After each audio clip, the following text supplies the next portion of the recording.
আমাদের জীবনের পথে কাম, ক্রোধ, লোভ, মোহ, মায়া, হিংসা, পরশ্রী কাতরতা আর এই প্রতি পদে পদে পড়ে যাওয়ার ভয়। ভয় কিনা লোভ, লালসা, কামনা, বাসনা, প্রবৃত্তি, ভোগবৃত্তি, শব্দ, স্পর্শ, রূপরস, গন্ধের সংসারের পথটা বড় পিচ্ছল। এখানে পা দিলেই পড়বার সম্ভাবনা। তো শাস্ত্র সংবাদ দিয়েছে না, এই পিচ্ছলময় সংসারের পথেও চলতে গেলে পড়বে না যদি যথাযথ রূপে ধর্মকে আঁকড়ে ধরো। ধর্ম তোমায় রক্ষা করবে। আচ্ছা, দেহকে আঁকড়ে ধরলে পড়বো না তো? কিছু মনে করবেন না, একটা কথা প্রায় এখন শোনা যায়। কি শোনা যায় জানেন? যা দেবে অঙ্গে, পরেরটা আপনারা বলুন। এই দেখুন সবাই বলতে পারছে কথাটা। প্রায় একটা কথা শোনা যায়, যা দেবে অঙ্গে। কত বড় ব্যর্থ কথা। এই স্লোগানই এখন আমাদের স্লোগান। এই জন্য আমরা সবাই বলতে পারি না, যা দেব অঙ্গে তাই যাবে সঙ্গে। এগুলো শাস্ত্রের বাণী নয়, এগুলো মহতের বাণী নয়, শাশ্বত বাণী নয়, চিরন্তন বাণী নয়। আচ্ছা, দেহ ধরে রাখতে পারবে তো? আমাকে, আত্মাকে ধরে রাখতে পারবে? একটু কথা বলুন। দেহ যদি আত্মাকে, এই সচ্চিত অজর অমর চিন্ময় শাশ্বত আত্মাকে ধরে রাখতে পারত, মৃত্যু বলে এই নামক অভিশাপ আমাদের জীবনে আসতো না। দেহ থেকে আত্মাটা বিযুক্ত হয় বলেই তো আমাদের মৃত্যু। এই তো, তার মানে বোঝা গেল কি, দেহের ক্ষমতা নেই। যা দেবে অঙ্গে তাই যাবে সঙ্গে বুলি আওড়ালে হবে না। কারণ দেহ আপনাকে ধরে রাখতে, শাশ্বত চিন্ময় আত্মা আপনাকে ধরে রাখতে পারবে না। আচ্ছা, আত্মা দেহকে ধরে রাখে না দেহ আত্মাকে ধরে রাখে? কোনটা হবে? মার গর্ভে একটা অবয়ব তৈরি হলো, রক্ত মাংসের অবয়ব তৈরি হলো, ওর মধ্যে যদি আত্মার অনুপ্রবেশ না ঘটে, ওই রক্ত মাংসের পিণ্ড কি মানুষ বলে, জীবিত বলে পরিগণিত হবে? তার মানে আত্মাই দেহকে ধরে রাখে, দেহ আত্মাকে ধরে রাখলে মৃত্যু হতো না। তাই ওই বলি আওড়ানোটা উচিত নয়। যা দেবে খাও, বাস বিচার না করে যা পারো খেয়ে যাও। ওষুধ বিক্রি করার সময় কেউ কেউ এরকম বলে, এতে কোনো বিধিনিষেধ, বাড়ি মরা বাড়ি, এ খাওয়া যাবে না, সব খাওয়া যাবে, শুধু ওষুধ না, ওই ওষুধ বেশি বিক্রি হবে। ধর্ম জগতেও এমন শুরু হয়ে গেছে। কোনো কিছুর আচার, ব্রত আচার, নিয়ম কিচ্ছু নেই, যা পারো খাও, যা কিছু করো, যা দেবে অঙ্গে, এই বুলি আউড়িয়েই ধর্ম চলছে। এগুলো কপট ধর্ম, এগুলি আপনাকে ধরে রাখতে কখনোই পারবে না। শাস্ত্র বারবার বলেছেন যে না,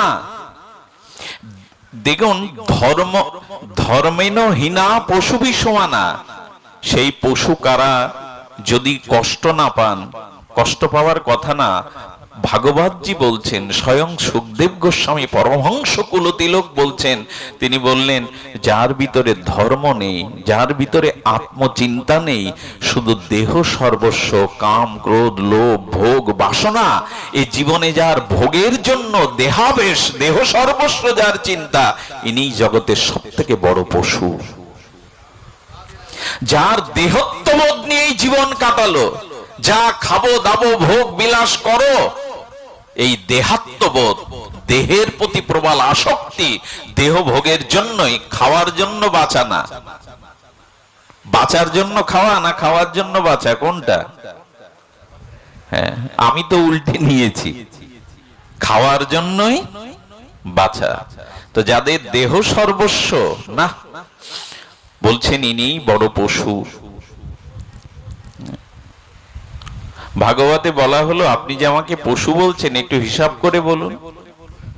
আচ্ছা, আপনি কখনো বৃক্ষ বলছেন যার ধর্ম নেই, যার আধ্যাত্ম অনুশীলন নেই, যার প্রেম ভক্তি চর্চা চর্যা নেই, যার ভাগবত ক্রিয়াদি নেই, যার বিবেক চেতনা নেই, আত্মবোধ নেই, আপনি তাকে একবার বৃক্ষ বলছেন? তো বৃক্ষ কি, উনি বলছেন যে বৃক্ষ কি নিঃশ্বাস নেয়? আপনি আমাকে বৃক্ষ বলছেন? ভাগবতের উত্তরে বলছেন, না, নিঃশ্বাস নিলেই কি তাকে মানুষ বলে? আচ্ছা, বহুদিন বেঁচে থাকলেই কি তোমাকে মানুষ বলবে? একটা বৃক্ষ 100 বছর 200 বছর বেঁচে থাকে, তাতে কি লাভ? তাতে কি তাকে মানুষ বলবে? দীর্ঘ আয়ু হলেই বলবেন না। বলেন, বৃক্ষ কি আমার মতো জোরে জোরে শ্বাস প্রশ্বাস প্রত্যাহার গ্রহণ করে? বলো, কর্মকারের চর্ম দ্বারা নির্মিত হাপড়টা জোরে জোরে নিঃশ্বাস ছাড়ে আর গ্রহণ করে, তাতে কি আর সে মানুষ হয়? বলেন, আমি ভালো মন্দ খাই। বলো, বড় লোকের বাড়ির কুকুরটার জন্য হোটেল থেকে প্রতিদিন খাদ্য আসে, বনের বাঘসিংহ প্রতিদিন মাংস খায়। ভালো খেলেই কি মানুষের মনুষ্যত্ব, মানুষের প্রকৃত পরিচয়?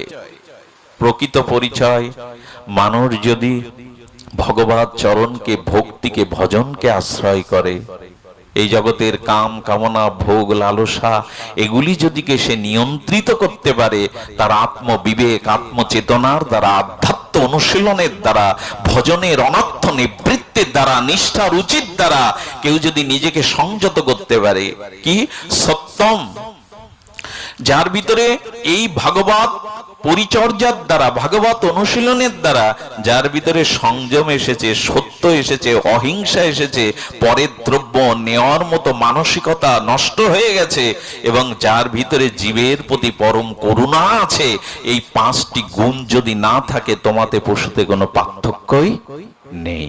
এই জন্য বলছেন, এরকম বলে পার পাওয়া যাবে না। তবে কি করতে হবে? ভগবত বলে দিয়েছেন, শ্রীমদ ভগবত গীতাই বলে দিয়েছেন না, এমন একটা বস্তু আছে যাকে ধরলে তোমার আর পতন। এর প্রমাণ স্বয়ং সাক্ষাৎ অখণ্ড পরতত্ত্ব ভগবান গীতায় নিজে উদ্ঘট ঘোষণা করেছেন। কোন্তেও প্রতি জানিহি ন মে ভক্ত প্রণশ্যতি। গোবিন্দ বললেন, অর্জুন, তুমি দীপ্ত কণ্ঠে জগৎকে ঘোষণা করে দাও, আমাকে যিনি আশ্রয় করেছেন, আমার চরণ যিনি ধরেছেন, কোন্তেও প্রতি জানাহি নমে ভক্ত, আমার ভক্তের বিনাশ নেই, আমার ভক্তের পতন নেই। এটা ভগবান নিজেই বলেছেন, গীতা তার সাক্ষী। নমে ভক্ত প্রণশ্যতি কোন্তেও প্রতি জানাহি। হে কোন্তেও, হে কুন্তিপুত্র, জগৎকে দায়িত্বহীন কণ্ঠে ঘোষণা করে দাও, আমার আশ্রিত ভক্তের বিনাশ নেই।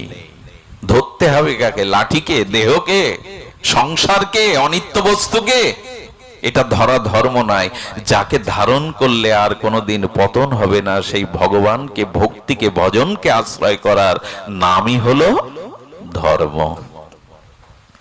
এটি ধারণ করলে আর তার পতন নেই। পতন তো অবধারিত হয়। কৌরবদের পতন হলো জগতের মোহমায়ায় ধৃতরাষ্ট্রের সামনে, গান্ধারীর সামনে দুর্যোধন প্রবৃত্ত করলো দুঃশাসনকে দ্রৌপদীর বস্ত্রহরণে।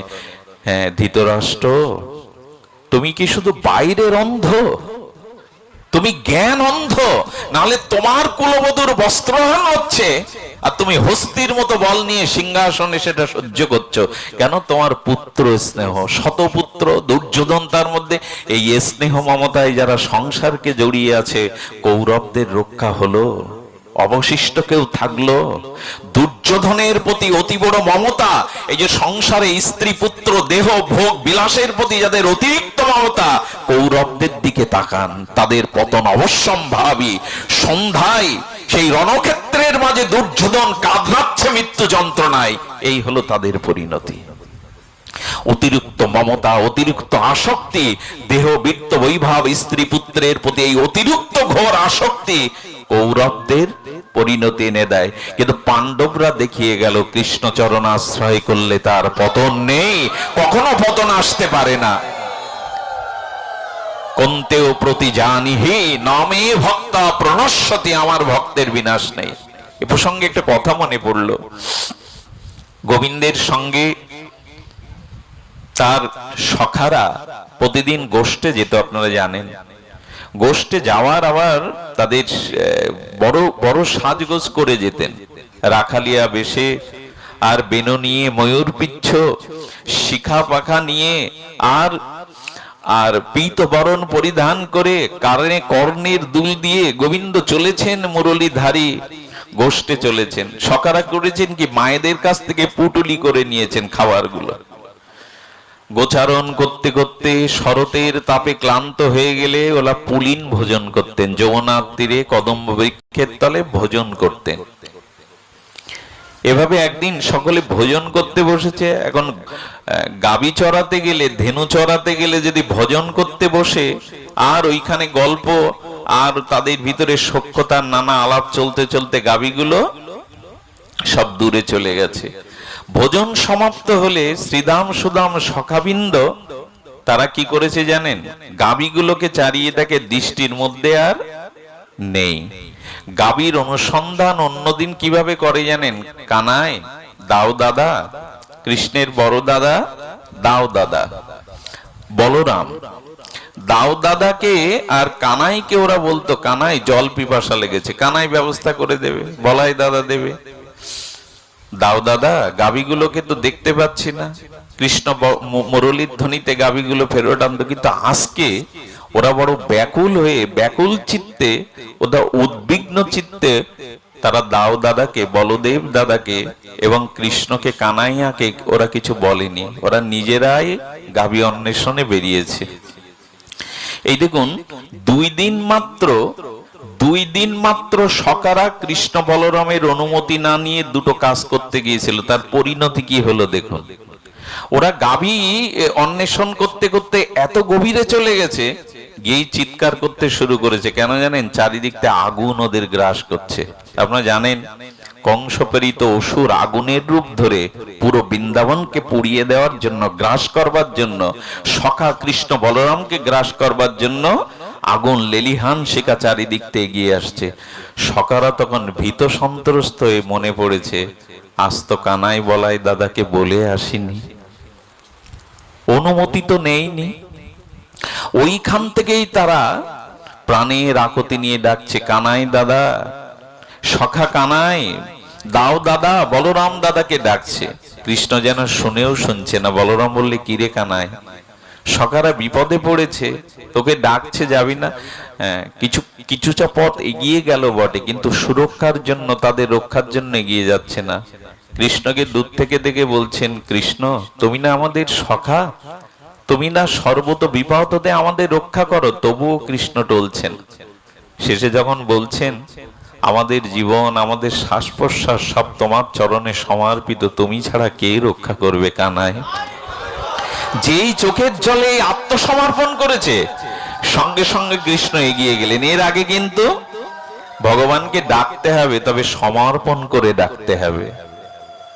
তোমার চরণেই তো আমাদের সব সঁপে দেওয়া কানাই, তুমি ছাড়া আমাদের কে রক্ষা করবে? কানাই যখন চোখের জলে আরতিতে আত্মসমর্পণ করেছে, সঙ্গে সঙ্গে সেদিন কৃষ্ণ বলাই দাও দাদা এসে কি করেছিলেন জানেন? পুরো আগুনগুলিকে ভক্ষণ করে নিল। এই যে অনলকে ভক্ষণ করলো, আচ্ছা কর্তম অকর্তম অন্যতা কর্তম সর্বদা কর্তম ভগবানের পক্ষে সম্ভব। আচ্ছা জগতের জীব কি খায়? ক্ষিতি অপ্তেজ মরুদ্বম চারটে পাওয়া যায়, জল পাওয়া যায়, বায়ু আমরা গ্রহণ করি, মাটিও তো খাদ্যের থেকে গ্রহণ করি, কিন্তু আগুন পাই কি? আগুন খাই কি আমরা কেউ? মা একটু বলুন, আগুন খাই কি? আগুন কি আহারের জিনিস? কিন্তু সর্বসমর্থ কর্তম অকর্তম সর্বদা কর্তম ভগবান অগ্নিকে গ্রাস করে নিলেন। খাণ্ডববনে অর্জুনের জন্য ভগবান এখানে প্রমাণ করলেন, তোমাদের পক্ষে যা অসম্ভব, আমি আমার শরণাপন্ন হলে, আমার চরণে সমর্পিত হলে, এই জগতে আমি আগুনকেও ভক্ত রক্ষার জন্য ভক্ষণ করতে পারি, আগুনকেও ভক্ষণ করতে পারি আমি। এই জন্য যার চরণে আশ্রয় নিলে, যিনি আমাকে ত্রাণের জন্য আগুন, ভগবানের আহারকে আগুন গ্রহণ করছেন। এই জন্য আমরা কার আশ্রয় নেব? আমরা কার চরণে নিজেকে সঁপে দেব? তিনি অগ্নি ভক্ষণ করলেন, অনল ভক্ষণ করলেন। আর একদিন জানেন, তৃষ্ণার জল, বড় তৃষ্ণা পেয়েছিল সখাদের, কিন্তু কানাই দাদাকে তারা জলের কথা না বলে কালীয় হ্রদে জল পান করতে গেলে সেই কালীয় নাগের বিষময় জলে সব সখারাই মরে পড়েছিল। ওখানে কৃষ্ণ এগিয়ে এসে বলল, যারা আমাকে সমর্পণ না করে এ জীবনে স্বতন্ত্রভাবে চলতে চায় তাদেরও সংসার বিষে পতন হয়, তারাও মরমর অবস্থায় পড়ে থাকে।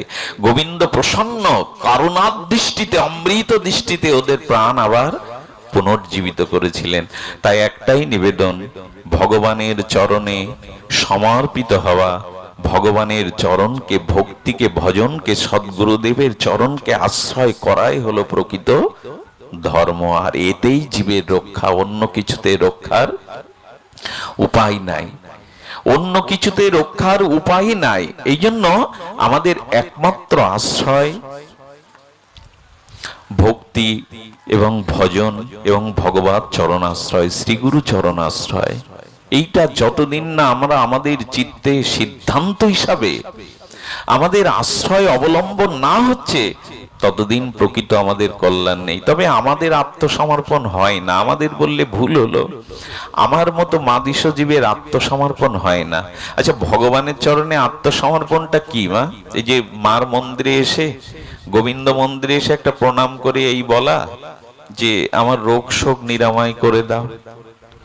জন্মাষ্টমীর দিনে, হ্যাঁ, রামনবমীর দিনে মন্দিরে থালাটা দিয়ে বললাম, পুরোহিত ঠাকুর আমার ভোগটা নিবেদন করে দেন, দক্ষিণাও দিলাম।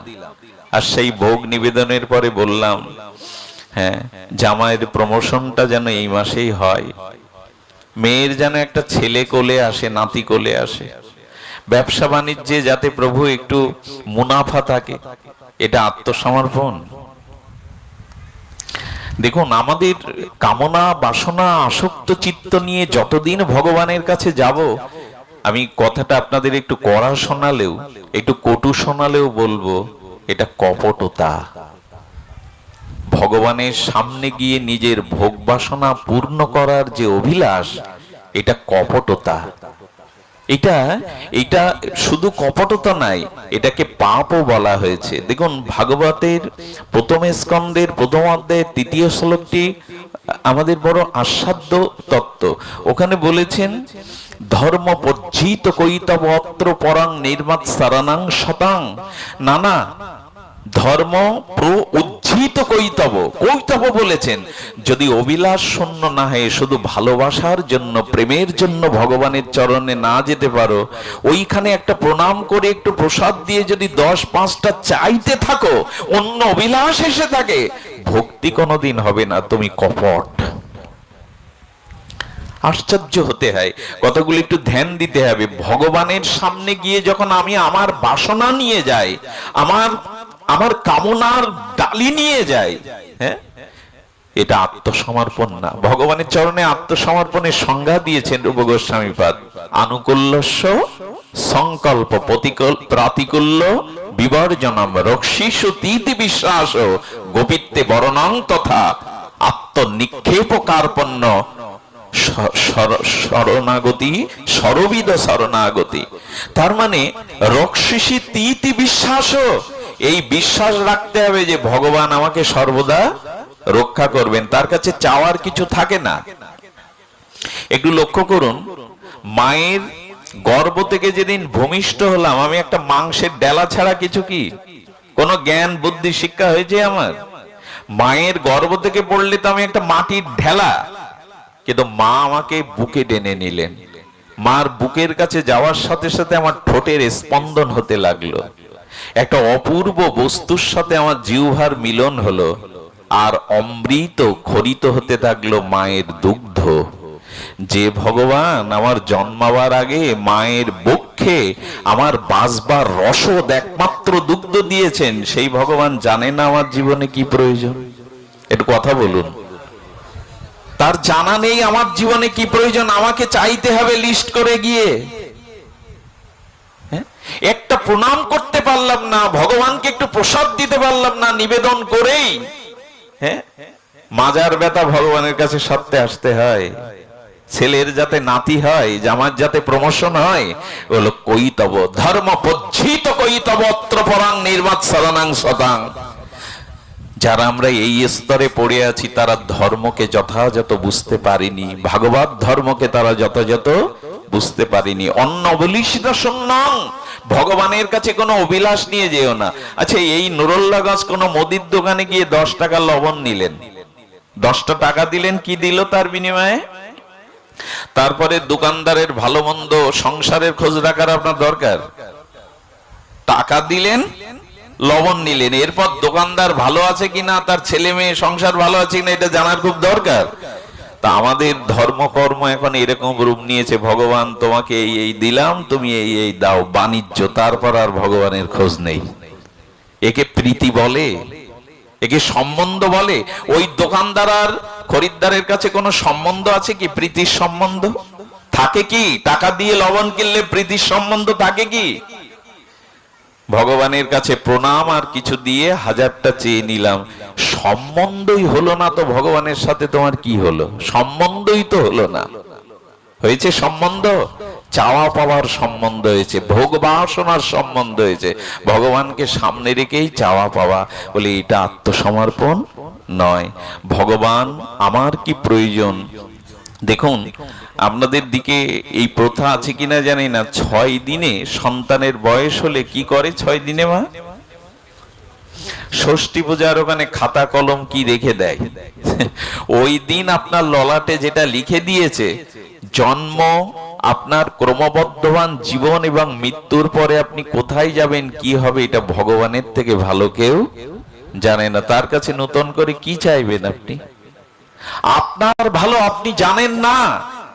ওরা চাহিতে জানে না দয়াময়, ওরা চাহে ধনজন আয়ু আরোগ্য বিজয়। কি চাইতে হয় ভগবানের কাছে এটাও বুঝি জানতে হয়। কি চাইতে হয় ভগবানের কাছে? মায়ের কাছে এসে কি চাইবো? হ্যাঁ, যেটা চাই সেটা অনেকেই হয়তো চান, আমার মতো অজ্ঞ অধম অজ্ঞান ও তিমিরের জীব ভগবানের কাছে বিত্ত বৈভব এগুলি চায়। চাওয়ার কেবল একটা জিনিসে আছে, দেখুন, এইটা চাইতে গেলে আমাদের স্তরটা একটু উন্নীত হওয়া লাগে। ভাগবত ধর্ম কেন জানতে হয়? 4টি স্তর আছে। আচ্ছা, বীজটা মাটির অভ্যন্তরে বপন করলে বীজের যে উপর একটা আস্তরণ থাকে না, থাকে তো, যে কোনো বীজের একটা উপরে আস্তরণ থাকে, তো ওই আস্তরণটা ভেদ করেই, মাটি ভেদ করেই তো সে অঙ্কুর হয়, হয় কিনা? তেমনি এই নিষ্কামতার ধর্ম, ভগবত প্রীতির ধর্ম, ভগবানের সাথে চাওয়া পাওয়া শূন্য যে নিষ্কাম কেবল প্রীতি, ভগবত ভক্তির ধর্ম আসতে গেলে 4টে স্তর আছে। সেই 4টের স্তরের কথা কি বলেছেন? প্রথমে বৈষ্ণর, তৈজস, প্রাজ্ঞ, তুরীয়। কি কি বললাম? বৈষ্ণর, তৈজস, প্রাজ্ঞ, তুরীয়। এটাকে আবার এই ওখানে যারা কথা বলছে একটু সরিয়ে নিন। ওই এখানে আবার আমাদের বিজ্ঞানাচার্যগণ বলেছেন, আধ্যাত্মবিদরা বলেছেন, কি বলেছেন? সেটি হলো অন্নময় কোষ। ভালো করে শুনুন, অনেকের ঘুম আসছে, যদিও দেরি হয়েছে, ঘুমায়েন না, দয়া করে এখানে ঘুমাবেন না।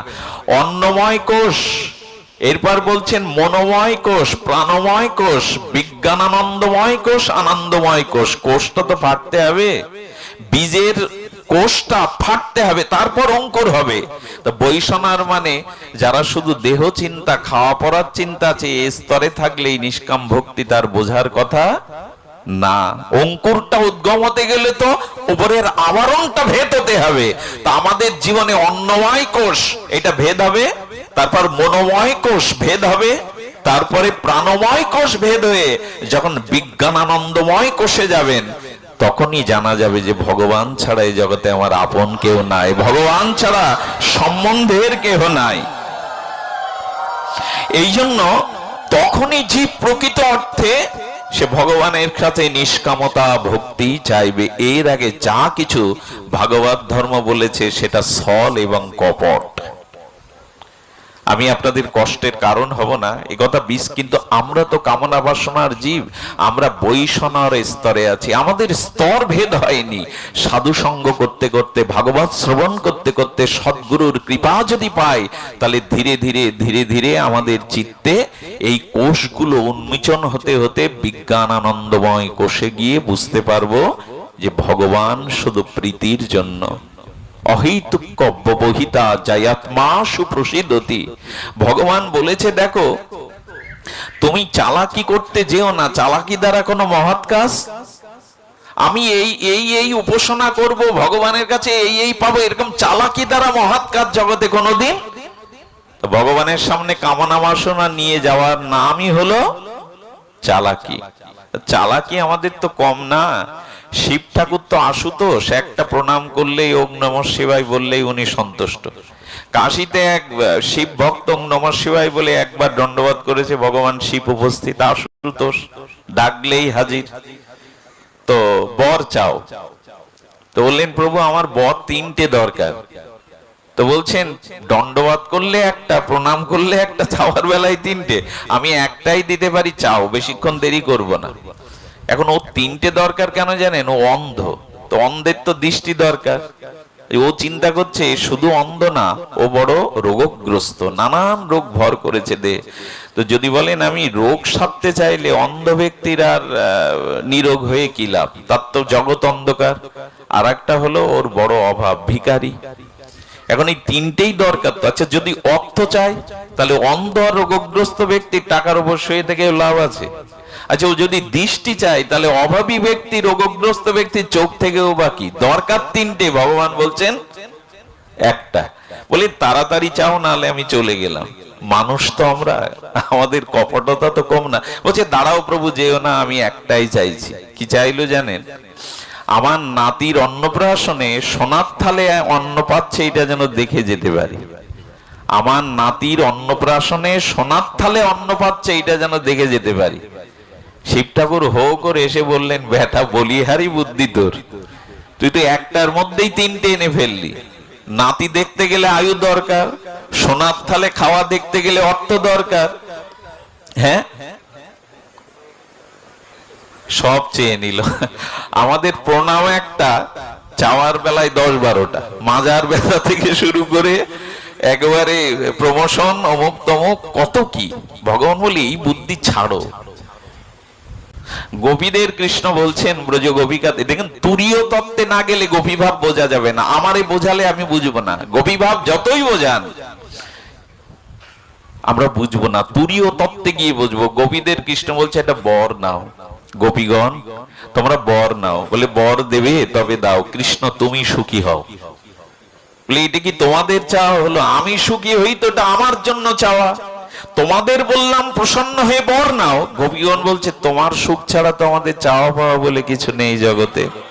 একেই বলে বিশুদ্ধ প্রেম, একেই বলে ব্রজ প্রেম। কিন্তু এই বুদ্ধি আমাদের কবে আসবে জানি না। তবে হ্যাঁ, যদি কোনো নিষ্কিঞ্চন শুদ্ধ সাধু বৈষ্ণবের সঙ্গ হয়, আর এ জাতীয় ভাগবত ধর্মের কথা শ্রবণের কোন সামর্থ্যশীল প্রাজ্ঞ নিষ্কিঞ্চন ভক্তের সঙ্গ, হরিকথা শ্রবণের ভাগ্য হয়, সেই দিন এই ভাব আপনার ভিতরে জাগবে।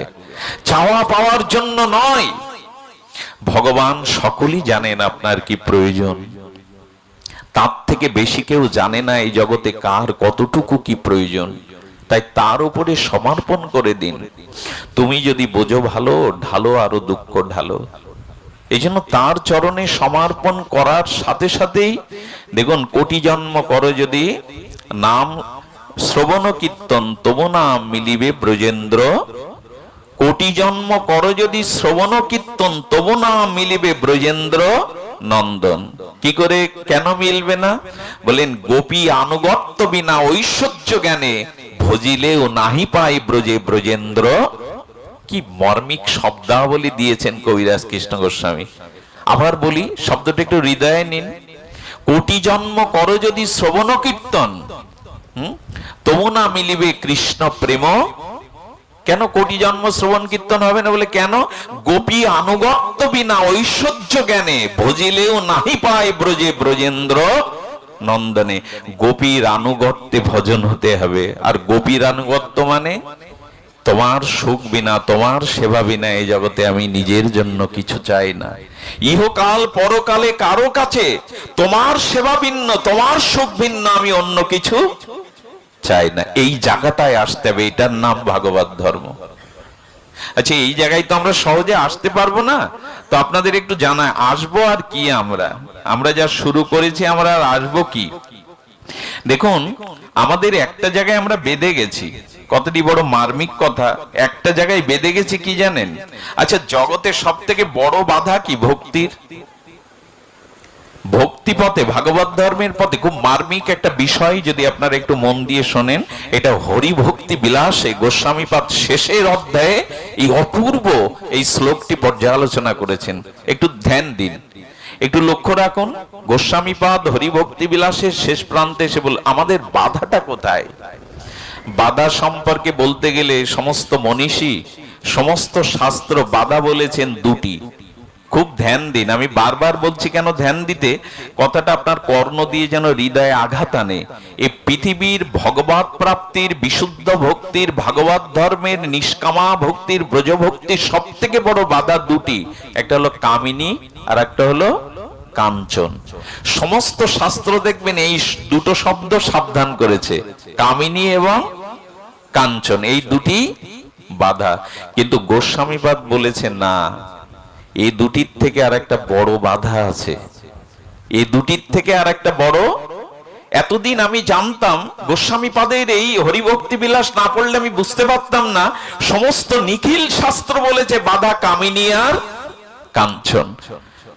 কিন্তু বলেছে না, এর থেকে নিখিল বিশ্ব মানব সমাজ শুধু নয়, নিখিল বিশ্ব সাধু সমাজকে আষ্টে পৃষ্ঠে দড়ির মতো বেঁধে রাখে, সেটা কামিনী কাঞ্চনের থেকে আরো ভয়াবহ।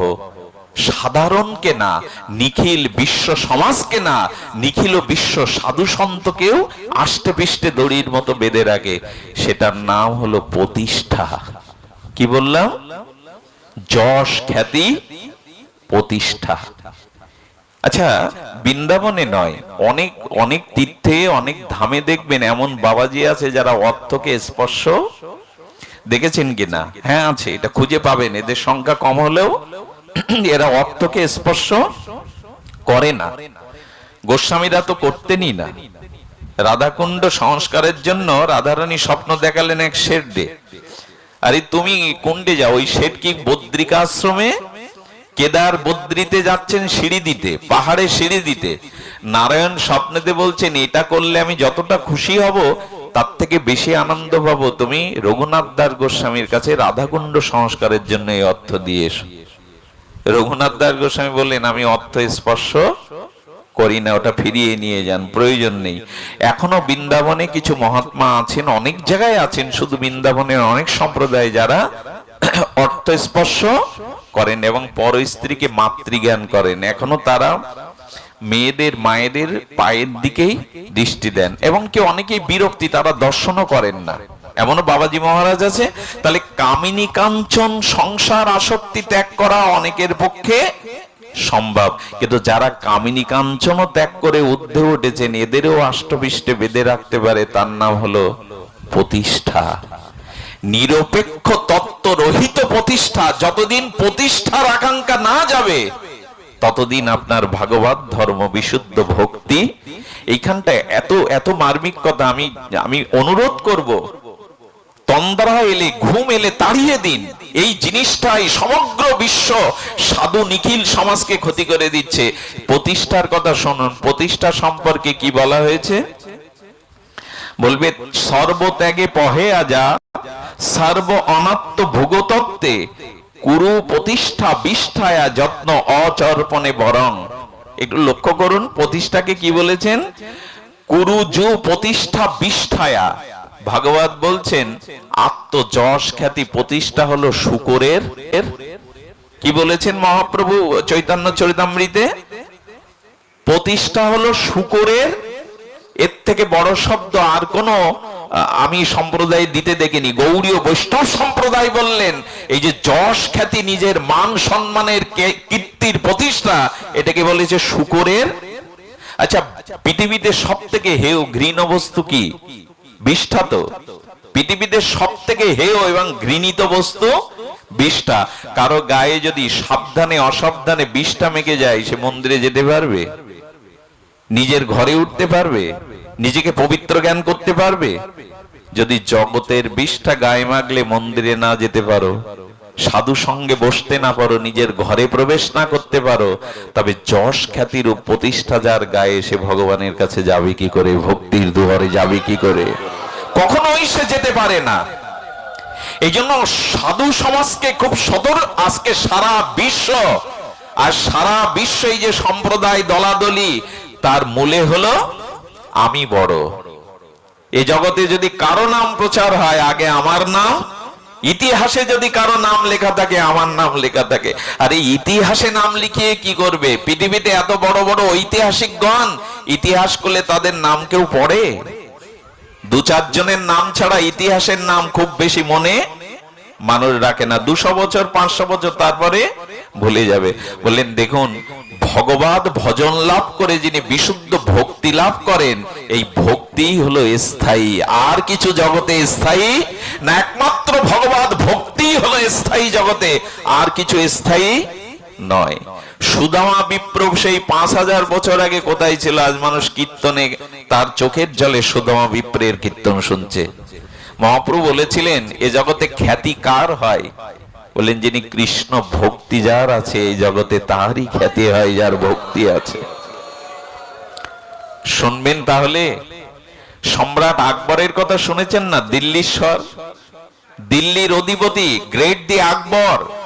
এই আকবর সনাতন গোস্বামীর কথা শুনেছিলেন। কার কথা? সনাতন গোস্বামী। ইনি ছিলেন হুসেন শাহর প্রধানমন্ত্রী, প্রধান সচিব।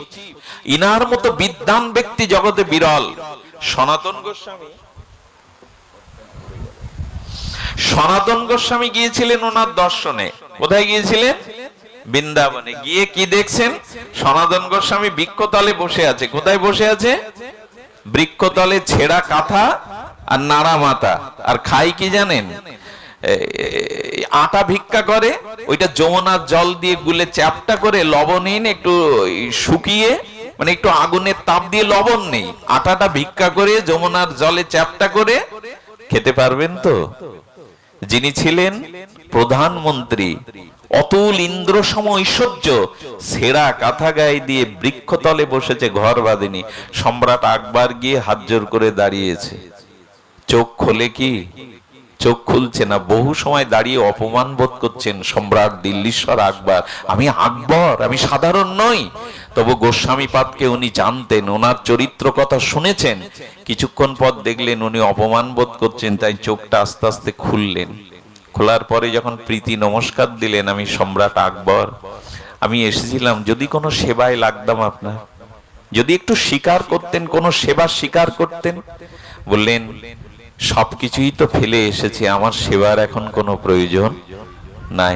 বললেন তবু গোসাই যদি একটু সেবায় আস। দেখুন, সম্রাট যিনি রাজাধিরাজ দিল্লীশ্বর, তিনিও হাত জোড় করে সেবা ভিক্ষা মাংছে, যদি একটু সেবায় লাগতে পারতাম। 2-5টা টাকার লোভে, কিছু টাকার লোভে কি করে বেড়ায়, নিজের যশ খ্যাতি, নিজের ঢাক নিজে পিটায়। আর সম্রাট গিয়ে কাছে হাত জোড় করে বলছেন একটু সেবার সুযোগ দিন। যখন বারবার বলছেন, সম্রাট তো সামনে দাঁড়িয়ে বললেন আপনি একটা কাজ করুন, আমি যে ঘাটে বসে সাধনা করি ওই ঘাটের একটা অংশ একটু ভেঙে গেছে, যমুনার ঘাটের ওই ভাঙা অংশটা একটু প্লাস্টার করে দিন। এটা অপমান না একজন সম্রাটকে এটা বলা? উনি মনে করেছিলেন উনি আমাকে বৃন্দাবনের সব থেকে সুরম্য একটা মন্দির করতে বলবেন, যা জগৎ বিখ্যাত হবে, যা জগতের মানুষ দেখতে আসবে। আর কোথায় ঘাট ভেঙে গেছে, প্লাস্টার করতে পাঠিয়েছে। সনাতন গোস্বামী একটু মৃদু প্রেম দৃষ্টি দিয়ে কৃপা করে দিলেন পিছনে। এই যে কৃপার দৃষ্টি দিল, গিয়ে কি দেখলো জানেন? ওনার দৃষ্টি খুলে গেছে সনাতনের কৃপায়। দেখলো ওই ভাঙা যমুনার কোলে কোহিনূর নয়, আরো মূল্যবান বৈকুণ্ঠের হীরা সব পড়ে আছে। কোটি কোটি লাখ লাখ হীরা পড়ে আছে। তার একটা হীরা আকবরের সংগ্রহ নাই। উনি তখন মাথা নত করে হাসতে হাসতে বললেন, উনি আমাকে দেখিয়ে দিলেন, সম্রাট তুমি যে মণিমুক্তা দিতে এসছো, তোমার কোটি কোটি মণিমুক্তাও রাধারানীর এই ব্রজধামের মণিমুক্তার একটারও সমান নাও। ফিরে যাও, তুমি ফিরে যাও। গোবিন্দ চরণ যারা আশ্রয় করেছে, রাধারানীর চরণ, তাদের জগতের কি যশ খ্যাতির প্রয়োজন?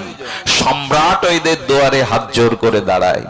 এ কোনো গল্প না, এটা ইতিহাস। এই জন্য বাবা, মান সম্মান অর্থবিত্তের জন্য এই পথে এসে লাভ নেই। এই পথে এসে যদি এই উদ্দেশ্য থাকে, নিজেকে বড় ঠকাবেন। এই জন্য শাস্ত্রে বলছেন, মানুষ সব ত্যাগ করতে পারে, কামিনী কাঞ্চন অর্থ ঘর বাড়ি, কিন্তু যশ খ্যাতি কীর্তি ত্যাগ করতে পারে না। তাই বিষ্ঠা গায়ে মেখে কি কোনো সুফল হয় কখনো? আর সারা বিশ্বের সমস্ত দেখবেন সবকিছুতে আজকের এই প্রতিষ্ঠা। হ্যাঁ, আমার নামটা এখানে দিয়ে হলো, এরকম শুধু নাম কেন, বিল্লমঙ্গল কেন, আগে কিছু দিতে পারোনি? আজকাল আবার লিখে দেয় উপাধিগুলো, বিশেষণগুলো, নামের আগে এই দেবে, দক্ষিণ বাংলার চলমান অমুক ভাগবত, এই আষাঢ়গুলো না লাগালে নয়। সেই রূপ সনাতন, নামের আগে কিছু আছে, সেই রূপ সনাতন। তারপরেও বৃন্দাবনের বড় বড় মহাত্মারা কি দীন কৃষ্ণ শব্দগুলো দেখুন কি বলেছেন, দীন কৃষ্ণ দাসে কয়। তুলসী বন্দনার যে মহাত্মা কি বলছেন, দীন কৃষ্ণ দাস। এখানে উপাধি কই? আমাদের নামের আগে 4-5টা বিশেষণ জুড়ে দিতে হবে, অমুক বক্তা, হ্যাঁ, এই তার বিশেষণ, এই তার কাব্যতিক্ত ডিগ্রি। হ্যাঁ, হনুমান যখন সীতা অন্বেষণে যাচ্ছেন, তখন সুরসা রাক্ষসী হা করে দিয়েছে। হাঁটা কত যোজন জানেন? 100 যোজন। কয় যোজন? 1 যোজন মানে 2.5 মাইল। কত বড় হা করেছেন? সুরসা মায়াবী রাক্ষসী হনুমানকে গিলে ফেলেছেন। হনুমান দেখলেন এর থেকে বেরোতে গেলে 100 জনের থেকে আমার শরীর আরো। হনুমান রাম নাম করে এত বড় করলেন, পৃথিবীর একটা আয়তন আছে তো, আছে না? উত্তর মেরু দক্ষিণ মেরু, হনুমান করলেন কি পৃথিবীর আয়তনের বেশি শরীরটা বড় করে দিলেন। সুরসা তখন বলছেন, বাবা, সীতা উদ্ধার যদি কেউ করতে পারে, তবে হনুমান তুমিই পারবে। এই সুরসা রাক্ষসীকে জানেন? প্রতিষ্ঠা, যশ খ্যাতি প্রতিষ্ঠা। আমাদের সব ঘিরে ধরেছে। হ্যাঁ, এই আসরের মধ্যে আমার নামটা যদি একবার না বলে, আমার কি আর ভালো লাগে? 5টা গীতা দানের মধ্যে যদি আমার নাম না থাকে, 5টা ধুতি দানের মধ্যে যদি আমাকে না ডাকে, গুরুদেবের সাথে ঘরের মধ্যে সেবার পাশের আসন যদি আমার জন্য না দেয়, এই সব তাল যদি ভেতরে থাকে, সংশোধন করে নিতে হবে আমাদের, না হলে সব গেছে। যশ খ্যাতি প্রতিষ্ঠাগুলো শুকরের বিষ্ঠা বলেছে ভাগবত, এ গায়ে মাখতে যেও না, ভক্তি কখনো তোমায় ধরা দেবে না। একটা প্রকৃষ্ট দৃষ্টান্ত আপনারা জানেন। বেশিক্ষণ আলোচনা না করে আমরা মূল পর্বে ফিরে আসি। এই আত্মপ্রতিষ্ঠা যতদিন আছে, ততদিন আমাদের নিস্তার নেই।